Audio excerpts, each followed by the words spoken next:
Salomão surge na narrativa bíblica em um momento de grande tensão política. Com Davi já velho e debilitado, a sucessão do trono se tornou motivo de conflito.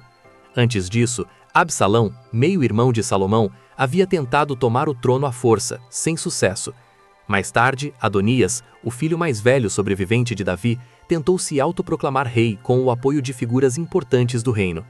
Diante disso, Batseba, o profeta Natã e o sacerdote Zadok intervieram, lembrando Davi da promessa de que Salomão seria o seu sucessor. Assim, Davi ordenou que Salomão fosse ungido rei, provavelmente ainda muito jovem.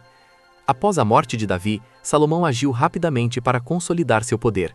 Ele eliminou seus principais opositores e passou a governar sem resistência interna.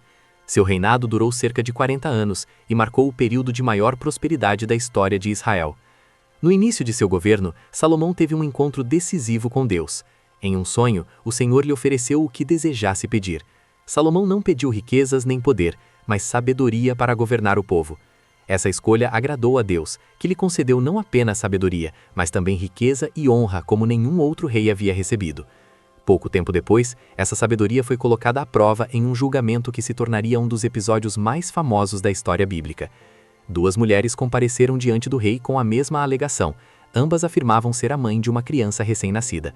Elas viviam na mesma casa e, durante a noite, um dos bebês havia morrido. Pela manhã, cada uma dizia ser a verdadeira mãe da criança que sobrevivera. Sem testemunhas, sem provas e diante de um impasse absoluto, Salomão ordenou que trouxessem uma espada.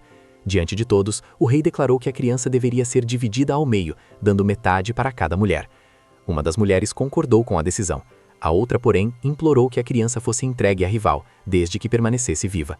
Foi então que Salomão revelou sua sabedoria.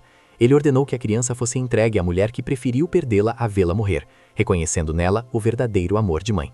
Esse julgamento espalhou rapidamente a fama de Salomão por todo o reino, e o povo passou a reconhecer que a sabedoria de Deus estava verdadeiramente com ele.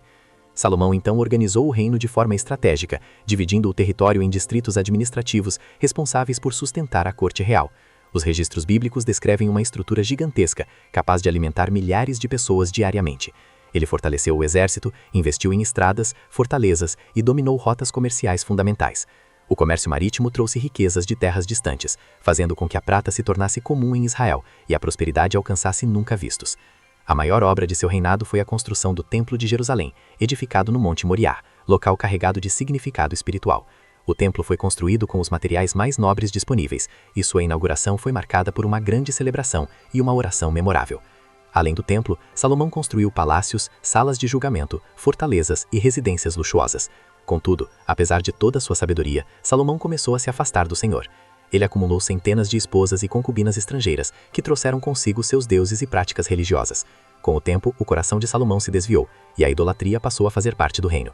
Isso provocou a ira de Deus, que anunciou que o reino seria dividido após a morte de Salomão, como consequência de sua infidelidade. O rei Salomão morreu após um longo reinado, deixando um legado marcado por sabedoria, riqueza e grandiosidade, mas também por advertência.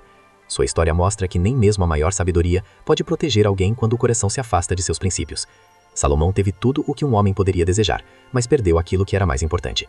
E é por isso que sua história continua sendo lembrada até hoje, não apenas como exemplo de glória, mas também como um alerta eterno para toda a humanidade.